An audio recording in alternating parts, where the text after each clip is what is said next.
বাড়িতে fried chicken বানানোর জন্য একটা কাঁচের বাটিতে 2 টিস্পুন সোয়া সস নিলাম।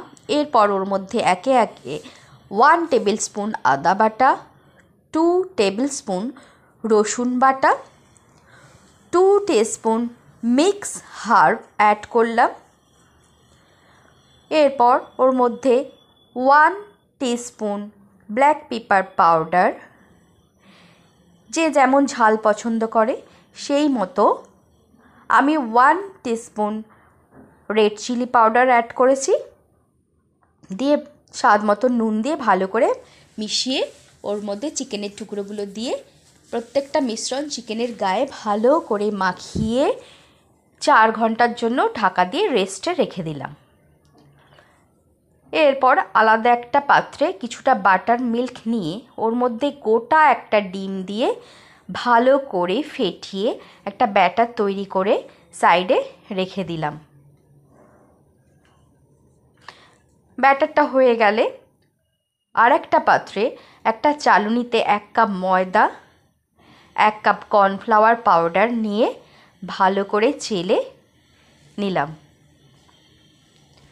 এবার চিকেনের টুকরোগুলো নিয়ে ওই ময়দার মধ্যে কোটিং করলাম, চেপে চেপে ভালো করে কোটিং করে ওটাকে আবার বাটার মিল্কের ব্যাটারে ডুবিয়ে তারপর আবার ময়দার মধ্যে কোটিং করে এইভাবে প্রত্যেকটা চিকেনের টুকরো রেডি করলাম।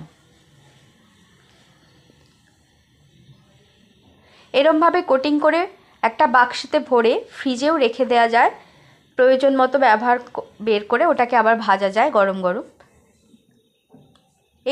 এই ফ্রাইড চিকেনগুলো ভাজার জন্য একটা কড়াই নিয়ে ওর মধ্যে বেশি পরিমাণে সাদা তেল দিতে হবে, ডুবো তেলে চিকেনের টুকরোগুলোকে ভাজবো বলে। গ্যাসের ফ্লেমটা কিন্তু হাই করলে চলবে না, ওটাকে মিডিয়াম রাখতে হবে।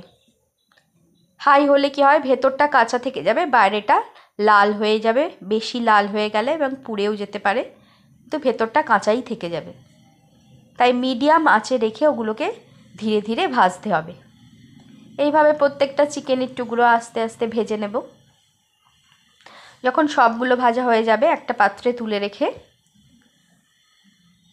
পরিবেশন করার সময় কি করব, যে যেমন পছন্দ করে, কেউ সর্ষের চাটনি দিয়েও খেতে পছন্দ করে, কেউ বা টমেটো সস, নিজের পছন্দ মতো টমেটো সস দিয়ে ফ্রায়েড চিকেনগুলোকে পরিবেশন করতে পারেন। খেতে দুর্দান্ত লাগে। ব্যাস এইভাবেই বাড়িতে আপনারা বানিয়ে ফেলুন।